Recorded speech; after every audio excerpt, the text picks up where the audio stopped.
turn up the volume a little bit. First of all, thank you for choosing my session to begin with. I know I'm in heavy competition with 5 others right now. Actually, somebody's right next to us is talking about this topic as well, resource management. So I'm glad to see that so many chose to attend this one, actually. The topic for today is, of course, resource management. And I have a product that I'm going to show you, something that my company created. But I'm also going to talk a little bit about what typically are the pains when it comes to managing resources as a line manager in organizations, specifically using Project Server as well.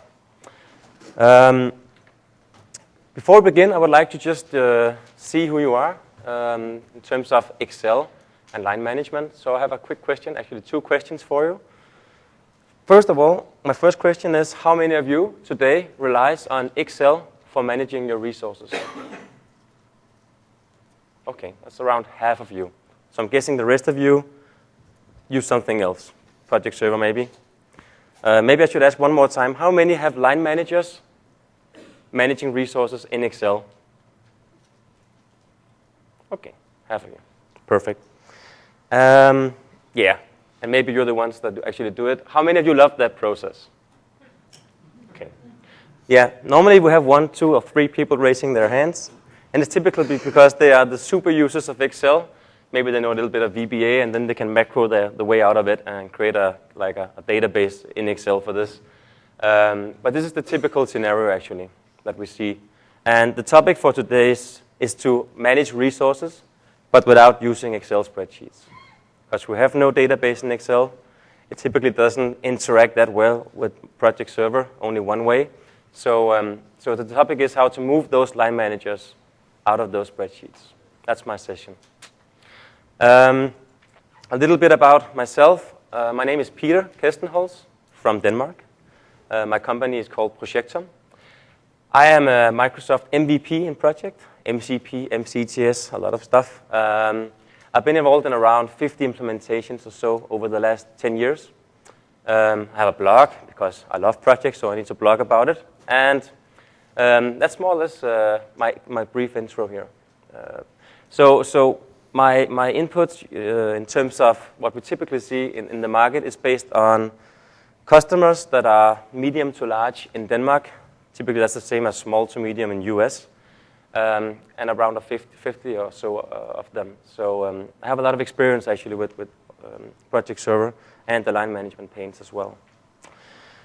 The session objective today is to give you some inputs into how you can move those line managers. Some of you might call them resource managers. Some of you might have both line managers and resource managers, which can be kind of confusing. And move them out of the spreadsheets again. And to kind of like settle the ground here, we have project owners being a role that many of you know about. It could be the project owners, it could be a project manager. And those are the people that like to talk about, if you're using Project Server 2010, for instance, business cases, business drivers, cost and benefits, using UMT technology, creating it in Excel, having good ideas, great ideas, I'm sorry I can't walk here, and doing resource requests. On the other side of the business, we typically have line managers, which some of you know as resource managers as well. And those people, they talk about competencies. They talk about, competencies, skills, FTEs, capacity, utilization, stuff like that. It's actually quite difficult to find all of these words in project for the project managers. So it's a different kind of mindset. And to sum it up, they talk about resource allocation when they use all of these words. And these 2 ends have trouble meeting nice. So this leaves a gap, which typically gets filled out by Excel spreadsheets. Somebody needs to take the project requests, put it into a spreadsheet. Somebody needs to take what we have capacity-wise in lines into another spreadsheet, and somebody needs to be the manual project server combining those data. That's the typical scenario that we see. So what we did actually is to create a module for Project Server that kind of like supports this messy, the messy tools, the 2 tools that we have up here, and combines it into one instead, using only Project Server. The agenda, overall agenda for this session is not a functional demo. It's both. It's functions and it's also a little bit about the process. It's something about the resource ownership. It's something about the painful spreadsheets that half of you at least know about. It's something about the typical processes for managing those resources. And it's about reporting, a lot about reporting, and some demos on and off during my session. So it's not just PowerPoint. Help is needed. So does this look familiar? Again, half of you might say yes to this. But typically when we go out and talk to customers about this, they are tired of manually consolidating the spreadsheets. Somebody somewhere is consolidating spreadsheets into master sheets. Sometimes it's outsourced even, which is like even worse. But we see that a lot. We also see that some people actually ran out of columns if they used Excel 2003. If it's 7 or 10, of course, it's supported. And if you run out of columns there, you have a really big problem. But we've seen that before, actually, in 2003. And yes, many of our clients, at least, have Project Server already. But line management, they don't use it. They don't like it. They don't like Gantt charts. They don't like activities. Maybe they like the team planner and project, but they don't want to go into the client to get it. So we still need to somehow get them involved in the Project Server. So this being acknowledged for us, at least, let's have a look at the real-life scenario resource sheet. I'm not going to drill down to a big resource sheet. I'm just going to give you the overview of how it typically looks like. This is a standard I want to request some resources spreadsheet. It takes care of some FTEs in here, some requirements. I'm going to zoom into it later on. And there's some charts down here. This is what I want to have. This is what I got. Maybe that's another column. And this is my charting about what I got and what I didn't get. Again, someone somewhere else is doing the master sheet where they typically it's named the resource plans, actually. They make resource plans based on inputs from all the projects summarized into a master sheet. And it gives you this view, which is actually taken from, I borrowed it from one of our customers. He's actually here today, also to do a little bit of Q&A afterwards with you. Taken from the real world scenario, where you can see that either you're a project manager working with Excel here, or you're the line management here, or you're the one doing the master sheeting. But the common thing is that they all work with requests, availability, sometimes capacity, allocations, development, that's the resources we want to hire or we need to staff up with. Typically in months, some do it in quarters, some do it in weeks. If you do it in days, you might as well just use project the client, I would say. And then you have a lot of input columns from the different projects. So we took this as, okay, this is how half of our customers are doing resource management. So let's use the same words, let's use the grid, let's use the charts, and do something better. Because what we really want to do is to move resource management from doing the firefighting, because the master sheets are updated every 2 months, maybe every 3 months, maybe if you're fast, every 2 weeks. So it's very reactive, actually. So we want to move people away from the reactive approach to the preventing approach instead.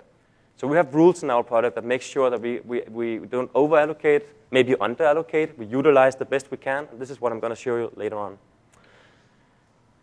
So before we go ahead with demos and stuff like that, I'm going to talk a little bit about resource ownership. I've chosen today to focus only on 3 different organizational types, being the functional, the matrix, and the project organization. Typically, we don't meet a lot of functional organizations out there, especially not when we're talking about Project Server in general. But in functional organizations, line management, of course, would be the ones who was like the owner of the resources. Matrix organizations, well, we have line management, we have project management, and they both kind of like own resources. Line managers gets told that they own resources. That's the job they have, actually. And then we have project managers that go to project methodology schools and learn a lot about how they are supposed to manage the resources and the budget and the scope and quality and stuff like that. And reality is typically that they don't really own the resources. We can see if we can get them, and maybe we get them, but we're not sure actually. So this is the matrix organization. And then we have the project organizations, where project management owns resources. So typically we never see these companies. We see a lot of these, and we also see companies from this segment here that say they are project organizations, but when you really look into it, they are not. They still have line management to some extent that manages, for instance, absence, vacation, stuff like that, new hires, stuff like that.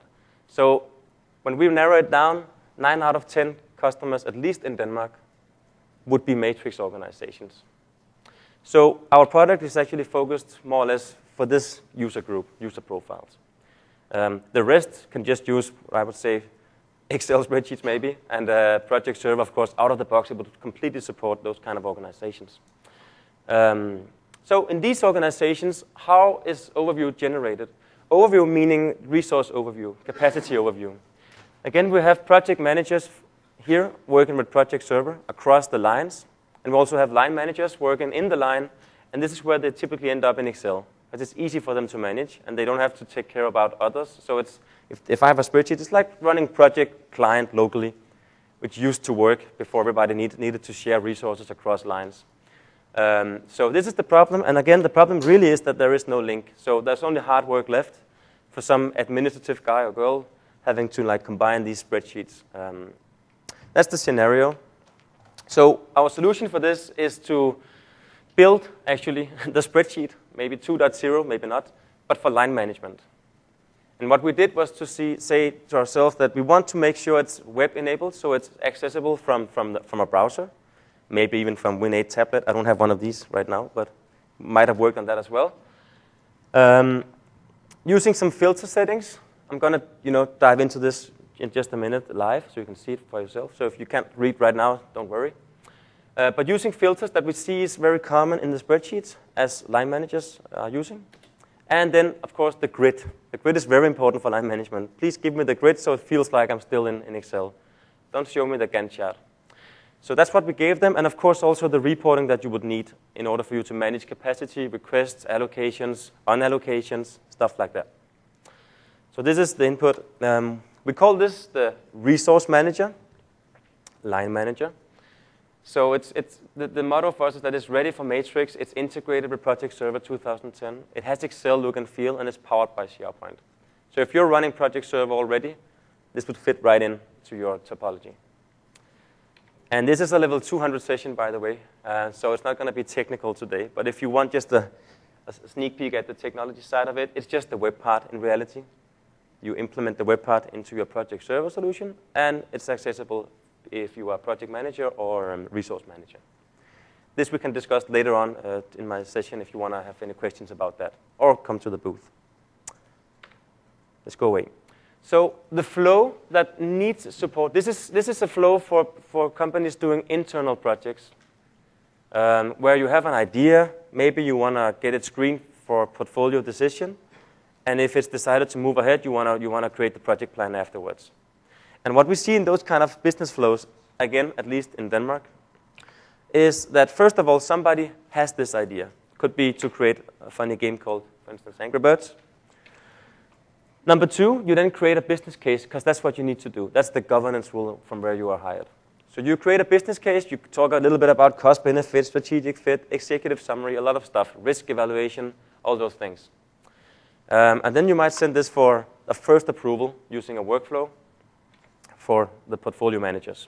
All of this, as you can see below, project is perfect for this, Project Server, Project Server, Project Server. It's out-of-the-box functionalities. So next step would be to have a go-ahead or a no-go. The go-ahead would mean that you would have to do something else. And what we see is very normal is that somebody will ask you, how many resources do you need? So you haven't done the project plan yet. You just asked, how many resources do you need? And the real project manager would say, I wouldn't know before I made the schedule. But some companies say, don't do the schedule, just do this and see what happens. So in order to support this, because this is real life, this is how it is.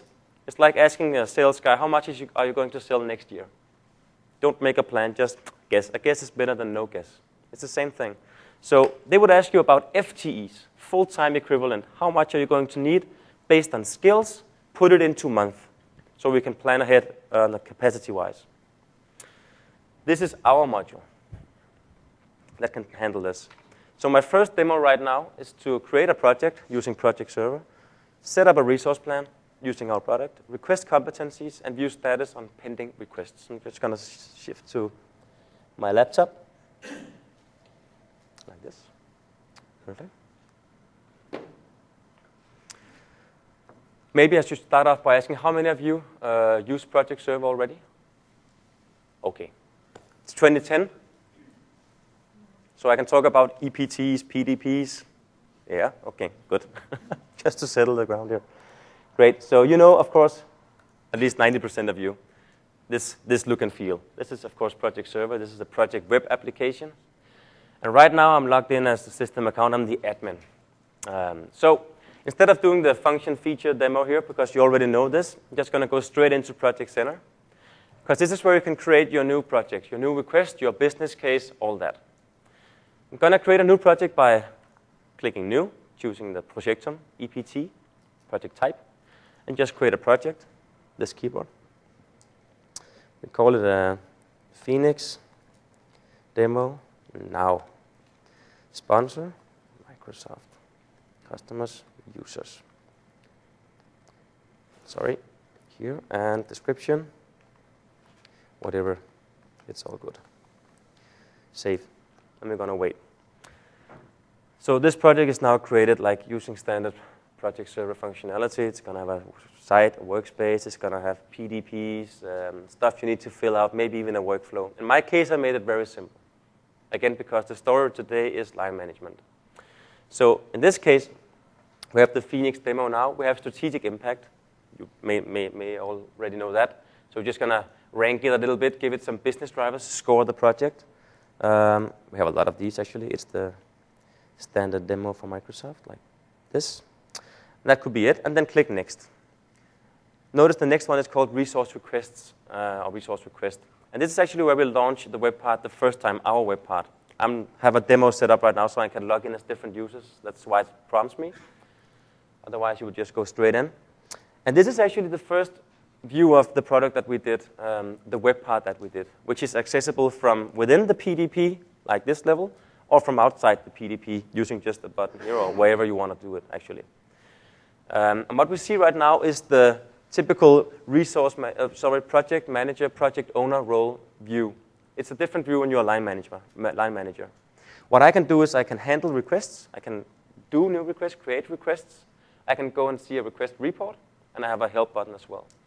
So before we dive into it, we also have a filter section right here that can be removed if you need more screen space. I have a rather bad display size right now.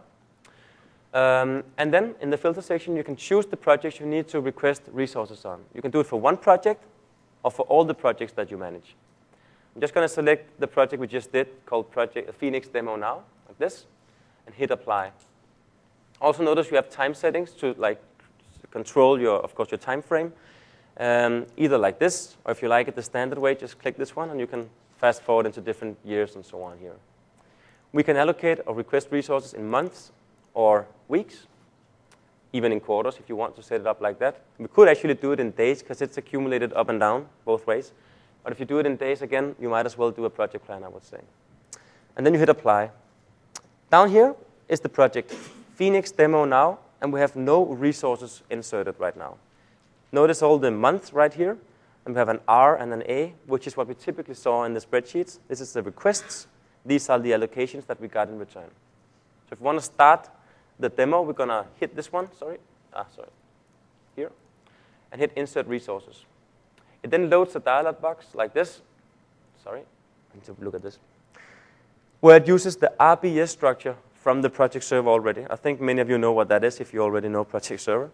If I fold it out, it could look like this. It could be more advanced, of course. If I select HR, I have no user rights there, so I cannot allocate or request anybody from HR. But I can do it from IT because that's where I belong to. And then I can go in and say I want to allocate testers, consultants, and developers, and hit OK, like this. And then it adds those three competencies to my grid. And I can then go in and request analysts. For instance, I want one full-time analyst in March, one in April, and none in May and June, and I want half a resource in July, like this. Down here, the consultants, they need to be there every day, or every month for half a year maybe. Just hit enter, hold shift down and do this. That's the request for half a year. Developers, we only need them here, 3 of them maybe. And here we need 2 of them. So that could be a resource plan. And we can save the requests before we publish. If we just want to save it and go back, do something else, maybe come back again, change it a little bit, and then hit publish once we are ready to do this. We can go and see the comments here. We can say, I want a developer, but developers are highest level. So I want to go in and say, I want the developer that knows not only .NET, he needs to know Java, C++, etc., SQL, whatever. Add comment. So the line management will know when they get the request that somebody needs to know this. And the reason why we chose to do it with nodes is because if you want to manage multiple skills, you'll have big problems when you try to calculate your capacities. Because if I'm both developer and consultant, how much am I available tomorrow? 200%, maybe. Maybe 50-50, maybe 1/3, 2/3. So it's a difficult calculation to do. It's actually impossible. We tried it a lot of times. So we want to manage the skills that are on the highest level, like your business card. Many of you have one business card, one title. And then you might know some other stuff, which you can add, of course, here. We can also do filters. So when you need to find the right people, we can use all the resource custom fields. I can use those words right now, to find the right guys. But not when it comes to the highest level that we insert in the resource plan. Great. So this was just an example for this. I'm going to publish these requests. So they are now published. And from the report side of it, I can now see that I have a lot of outstandings. I have 2 resource requests here in March, 2 here, 4 here in total, and so on. And below is a stack chart of the resources that I have requested in competencies. All of this is something we always saw looking into the spreadsheets, typically. Or they did it in project and then exported the data out to spreadsheets so somebody could take that and pull it into a master sheet. Good. That was the intro for how to create a request. I'm just going to close this one and go away and go back to my slides.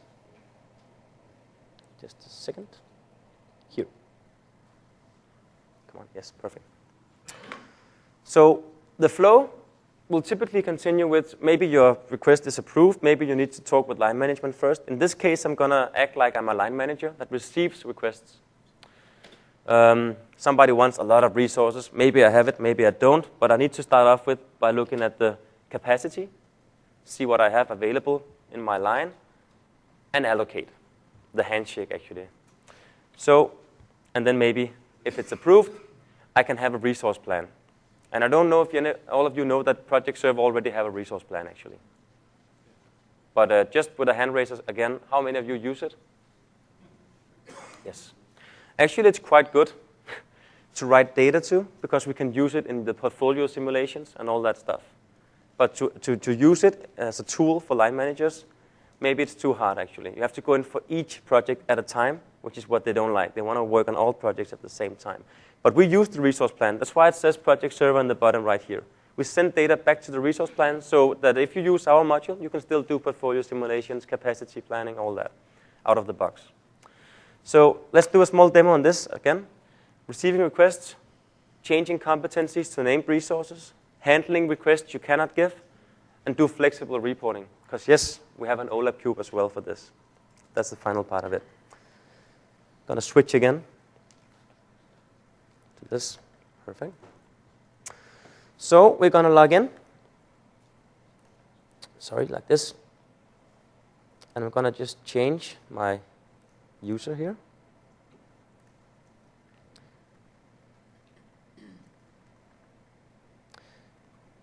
I think it was like this, maybe.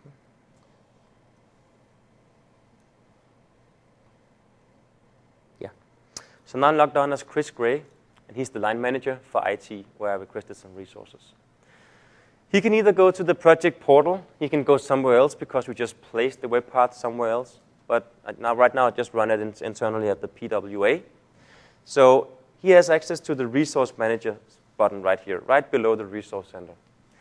So I'm going to click resource manager, and it loads the view that is allowed for me as Chris to view, actually. And if you notice it, you now have allocations, allocation report, manage resources, of course, activities, and again, the help button. Filter sections are the same. the grid below is the same as well. It's just allocations instead. And then I have access to all the projects that are requested for my demo actually right now. And we only have the Phoenix demo now available because that's the only project that's, went into our department. Sorry. Oh. I can select all the competencies that I want to view at right now and select apply if I want to as well, like this. Then I can see all the requests that were sent to me on different levels, for instance, on generic resources. So analysts, consultants, and developers are requested right now in my line for this project, in this period maybe. I can drill down and see, okay, somebody needs an analyst.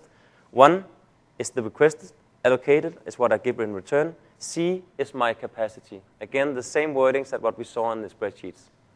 So I have resources that I can use for this. Same here. Here I have 4 in capacity. I need 1, so that's okay. Developers, the same. Sorry, it's a quick mouse, this one. 4 here and 3 is requested, so that's actually also okay. Also notice that there's a small change in the symbol right here, so we can see there's a comment. I can click on it. Okay, somebody needs to know .NET, Java, C++. I'll see what I can do. Blah, blah, blah. Comment. So if we want to find resources for this, we'll hit the same, just stand somewhere, analyst, status, unassigned, doesn't matter, just hit analyst. We're going to talk about unassigned, by the way, in just a minute. And hit insert resources. This brings a screen where I can see all the resources that I manage that knows this discipline. And of course, I can choose to avoid this one and say, well, I'm not going to give you an analyst because I know that I have a consultant that can do this job, actually. So even though it's preferable to use these 3 resources, you're going to get someone else. Because I have that power as line manager in matrix organizations. But I'm not going to do it right now. I'm just going to say you can get Ben Spain, like this. Because only 1 is requested, so 1 is enough. So I'm going to allocate Ben Spain 1 FTE, 1. Here we don't have any requests, so that's okay. And somebody's requesting half an FTE here, so I'm going to give you half an FTE there. Save. So that's step number 1.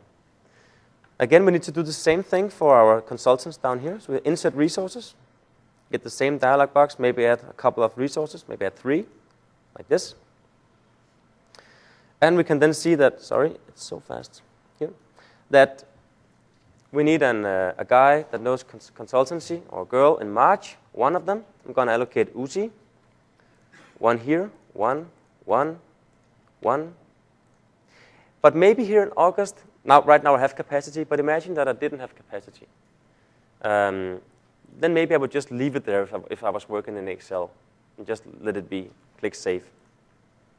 In this case, I would get conflicts. Every time I click Save or Publish in our module, you will get a conflict, which is set up by the business rules that you want to use. Do you want to allow over-allocations? Do you want to allow that somebody doesn't handle requests? Because if you allow that, then you don't know what to believe in when you look at the real data when you do portfolio management.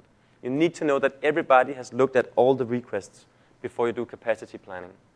Meaning that if I drill down on this one, it will tell you exactly that you haven't handled the resource requests for IT developers in May, IT developers in June, and IT consultants in August. So IT consultants, it's in August right now. We need 1. So you need to allocate, and if you don't want to allocate anybody, you need to unallocate, meaning do it as an unassignment. It's actually an allocation, but you put it into a bucket called unassigned. So you can do reporting on all the unassignments that you have. So I'm going to hit Add 1, like this. Click Save, and now I would only have 2 conflicts. So this is the way I'm going to work until I'm done, and then I can publish, making sure that quality is the best. Step number 2 is to find the developer, insert resources, take those 2, okay. So we're going to allocate Dimple here, 1, Brian, 1, 1, 1. And yes, I know that's a request for more than just 1 here. This is a part of it. And that's it, and click Save. If I did this, it would again say you have a conflict because somebody's requesting more than you can handle, or more than you have given in return. So in this case, I would have capacity. Actually, it's a good demo because I don't have capacity. I only have 2 in capacity here, and I need 3. So what do? Either you give 1 in unassignment, or maybe you know that you're going to hire new resources in half a year, in 1 year. You don't know the name yet, but you got the budget yesterday, so you can go ahead and find somebody. And you want to tell that to the project manager. So what we allow actually is that you can go in and create new resources. If you go to manage, I'm going to dive into those later on as well. I can create new hire resources. So right now we need developers. We know we're going to hire developers. It could be externals as well. Imagine that. And you're going and say, this is the new girl that's going to come in Q4, create. Just the name for a resource. So now it creates a resource here, but also on Project Server as a placeholder for that capacity we want to allocate on. Going to go back to allocations, drill down to, here, developer. Need some more screenplays. Insert resources, and now we have the new girl available just as a normal resource. So we insert the developer like this, and then it's just a matter of allocating one of those and hit save. And actually we have a conflict as well again in developer. In May and June, we exceeded the request in some way. Let's just have a look. Requested is 3. Okay, we only allocated 2, so we're just gonna 1 here. I switch it around. It was in this period actually we needed new resources. And hit publish again. So now we have no conflicts. So now it's an approved resource plan by line management. No over allocations, no unhandled requests. We have created new resources. And yes, later on you will know who the right girl is going to be with a name or at least an external company. So of course you can go in and move requests from one placeholder to another as a line manager. Just switch it and then delete the bucket resource that you create called, sorry, I can't delete it yet. I have to move the data at first, of course. But just delete the new hire resource afterwards to get it away. So that's the extra functionality that line management has. Good. Activities. Again, we know line management, they want to control vacation, training, all that. We can, of course, learn them. First of all, by project the client, learn them how to go into it, learn them how to use maybe manual tasks to create a fake project plan as a placeholder for admin work. Or they can just go in here and choose vacation, maintenance for all my developers, like this. Maybe only in this time frame, apply. And just go in and say, well, Brian Berg, he's actually on vacation from now on and forever, for some strange reason. Brian Groth, he's 0.10% maintenance guy for the rest of the year. And this just drills down into the capacity. Right now it calculates a -10 because it's actually used for something else somewhere else. So it's not an option. It's not possible. So this is what we typically see also that people would like to give to line management in an easy way without having to learn the Microsoft project, the client.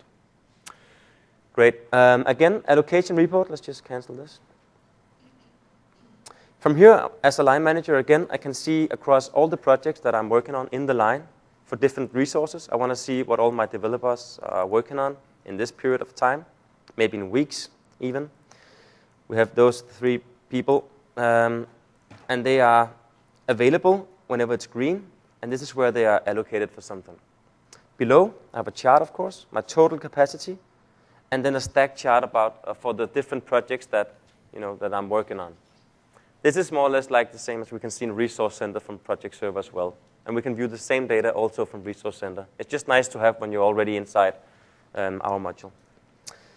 Great. So if we imagine that we now log out of this module and log in again as the project manager or the requester at least. I have to log out as, sorry. Just do it the fast way. Log in as the requester. Go to the project again. Open it. Call now. We will see that the resources we requested has now been replaced with actual resources. Ben Spain, Uzi Hefetz, Dimple Area, the new girl we don't know about, she's here, and Brian Groth. And we have some extra comments as well from line management. So this is what we got in return, and we can then decide to view also the request report to see if we got what we wanted. We got all of it. It's green. Besides, in August, we didn't get anybody there. So it's just a chart about what you got and what you didn't get and what you didn't get. Below again, same kind of usage. Which resources are you using in your project right now? But only in terms of a resource plan. So again, this is just data. We have no schedule. We have no project plan, not a real project plan at least. We have just a resource plan. So what we see is the trend is that now they're going to dive into the real project plan and use the resource plan from the line managers as just kind of like a, please do something like this. This is what we can really handle. So we're not associating any resource plans or activities or allocations against any activities or phases, just on project level. But what we also do is that we, let me just switch the view here. We also write data to the resource plans, because you already know those. So a resource plan is already available. So it could look like this. So our data from the line managers are written to the resource plans. Because the cool thing about resource plans is that they are available in the OLAP cubes or the reporting cubes for Project Server. So you can compare the resource plan against the project plan and see whether or not you're using too many, too few resources. And if you're not using your resources, I would prefer as line manager to get them back because they are capacity for somebody else and reallocate them. That's why we don't want these allocations to go directly into the project plan. We really want to separate it so we can view whether or not we're doing what we need to do.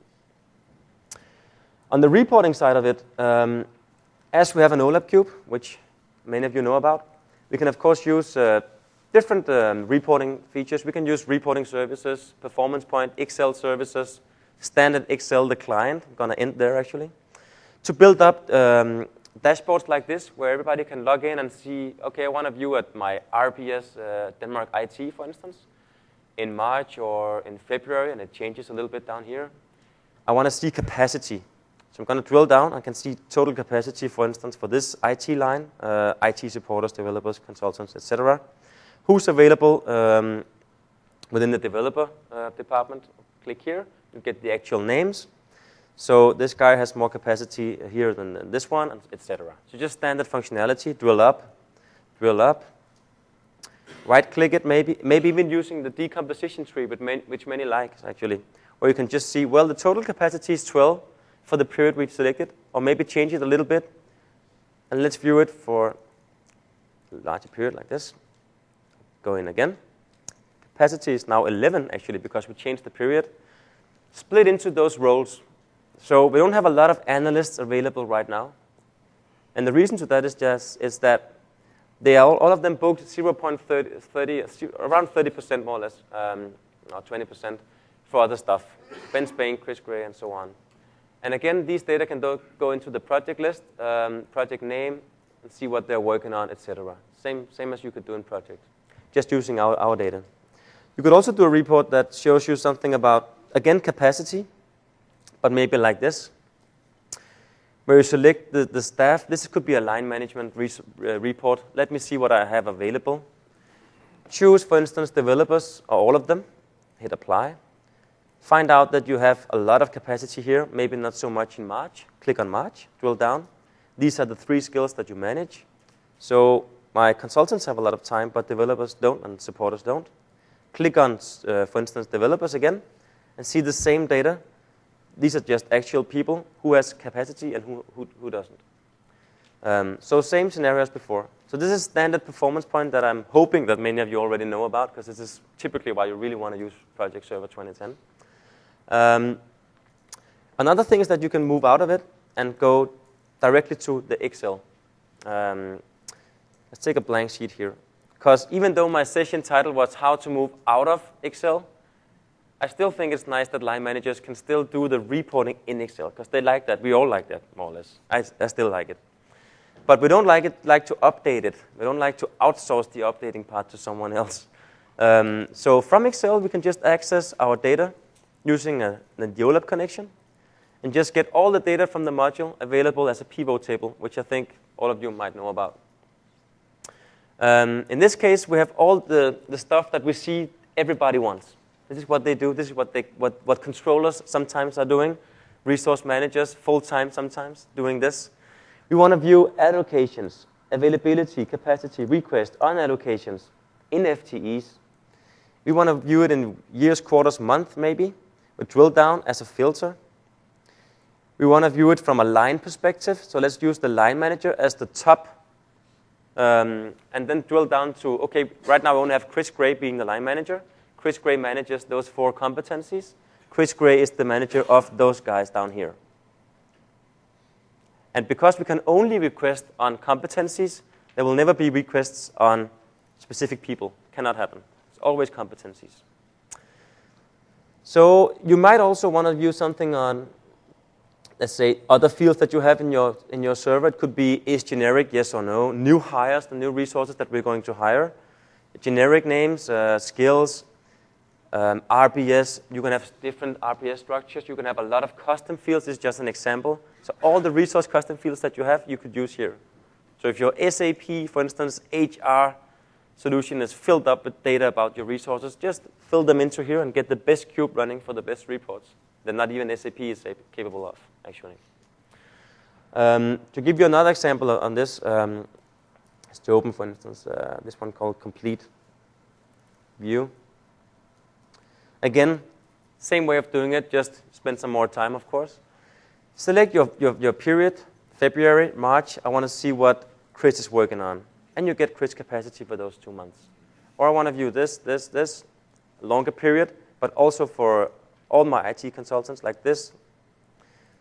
Don't care about the resource names, like this. So now it's all resources in a period from February to July, for instance. So just March. Or again, just my consultants, and so on. Standard functionality, standard Excel. And again, available for just push into the SharePoint web pages to give each line manager what they need, or just let them work in Excel because they like it. If you give them that in return for providing input in our module, they have a good trade, I would say, actually. Good. So let's just move out of this one and change to this. This was a little bit about, again, receiving requests, changing competencies, handling requests, flexible reporting. Next step actually is, I just talked to you about it, what we talked about in general. So for us, resource spreadsheets are the same. Maybe you change the wording to something else than R, A, C, etc. Just call it something else. But in general, it's the same. We structured the process, meaning that we wanted to make sure that you cannot cheat or forget something in your spreadsheets. We want to make sure that data is valid. So every time you do portfolio management or portfolio simulations, you can trust the data that you have. It's not possible to over-allocate, under-allocate, meaning not taking care of requests, which people like, and thereby enabling faster and proactive reporting. Because this tool is not something that you sit down and do every 14th day. If you're a line manager, you can tell your people to work in it every day, or every week, or whatever. So it's all about, it's an ongoing work. It's not a Monday work to handle requests, because requests can come in right now. Right now, I need an extra guy tomorrow because I just found out. Stuff like that. So if people want to work with this, what are the next steps? Well, first of all, I would like to say that we have a booth here, actually, named the 105 booth. Please drop by. We have a product sheet you can get. We have, actually, it's also up here, I'm pretty sure. Product sheet, how to become a partner, because this is sold through partners. We cannot provide support in all time zones, so that's why we need partners. We have partners already. And we also have a case study, actually, from one of the largest companies, actually, in Denmark called Danfoss. Maybe you know about it. Thermostats for your radiator, maybe. This customer is using our module already and has been doing that for the last 1.5 years.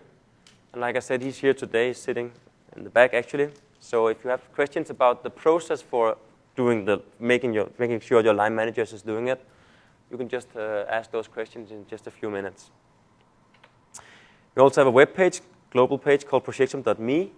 If you go into this page, you can click on the resource manager page and then look about the video. Same videos here, more or less. Product sheet, sign up for a free trial, stuff like that. And again, how to get it deployed? Well, as partners, you sign up. It's quite easy. Again, come by the booth. Learn something about how to install the web part and just deploy it It's super simple to install, actually, because we have an installer. It's not really next, but almost. But you need to learn it. So we have actually, on 19th April and 3rd May, we're going to do an online training session for the partners that want to learn how to deploy it. I think it's about 4-hour session, more or less. And that's it. After that, you're good to go. Again, meaning that the most important thing here is actually not to learn how to install our product, but to make sure that customers, end users like yourselves, have a good RBS structure, knows how to manage skills, and so on. Because that's what we use. If you don't have that, you can't use our module. It's all based on having the right settings in Project Server. That's why you need a local partner to do that. And then go ahead and deploy it. Customers, well, they need to schedule a demo maybe, get a free trial. We have trials for this. Find a partner, local partner, if you don't have one already, and then just deploy it. Again, deployment is 1 day. Moving line managers away from Excel is a different story maybe. But you can do it. Just show them the OLAP cube, show them how they can do the reporting still, but just get the data served on a plate for them, and they'll be happy to do it. Typically, that's what we see. So come by the booth or go to the web page again. Good. I'm happy to stop just in time for a lot of questions, hopefully. Does anybody sit back right now with a question in mind about this? It could be business process, technology. Yeah, I'm going to start with you. Should we use the microphone? I don't know. Nobody will answer that. I'll use a microphone. Okay. Sorry, hi, thank you. That was, excuse me, an excellent presentation. And sorry for coming up and stealing the mic from you, but I've done it before, Mark. I was interested in your spreadsheet type view. You had requested, allocated, and capacity. Where were you getting the capacity figures from? From Project Server, from the resource. So you look at max units over a period of time, and you then summarized or summated the number of people you had with that generic skill of IT developer. Yes. So if you have somebody, as you said, has multiple skills, can you handle that? No. Not in capacities. No, not in our module. You can have multiple skills, but it would just be added custom fields, added metadata around you as a person, but not using it for capacity. No. Okay. That's question 1 of 3, if that's okay. Yeah. The second one, when you published the resources, or you published the assignments, they became part of the project team, is that correct? No, it goes to the resource plan project team, which is another build team than. Okay, so we would then have to come in and perform build team on the project, and we would see those. Would we see not only the requested resources, but then the assigned resources that the resource manager, only the assigned ones come in? Actually, when you request resources, we will write to the resource plan already as proposals for generic resources. Okay. Later on, we'll delete all of those actually and replace that with actual people. Okay. Otherwise, we have to manage the resource plan manually all the time, which we don't want to do. Yeah. Can you mark them as proposed? We can make sure it happens all on the resource plan side. Yeah. Before they have been. Yes. Yeah. So you can. Yeah. Exactly. So we can flex a booking time. Yeah. The third one was we talked about building an OLAP cube. Mm-hmm. Do you build that then on the fly before you run the reports, or is that an overnight process? Same as standard. Yeah. So we can do it every hour, or depending on if you have reporting or your analysis service running on another server, maybe you could do it all the time, but typically one time every year. Every night. Yeah. Okay, brilliant. Thank you, Peter. Perfect. Thank you. Any more questions? Yeah, feel free. Ben already asked most of the questions, but Okay. just one question in regards to the resources that you have approved. Yes. If I, as a project manager, then would take those resources and assign them to my tasks, Yes. do you have any kind of checkpoint that I have not utilized or assigned that resource longer than the approved time? No, but we'll capture it using reports. You'll build reports using the standard cubes in Project Server. Because you have the resource plan in the cube alongside of the actual work that you work that you actually. Yeah, but eventually you do want to, once the resource is allocated to your project from the line manager, you as a project manager then want to start creating your schedule and want to assign your resources to the tasks, and ideally, or at least we work with organizations that say, well, you are only allowed to allocate the resources for the time that I have approved them.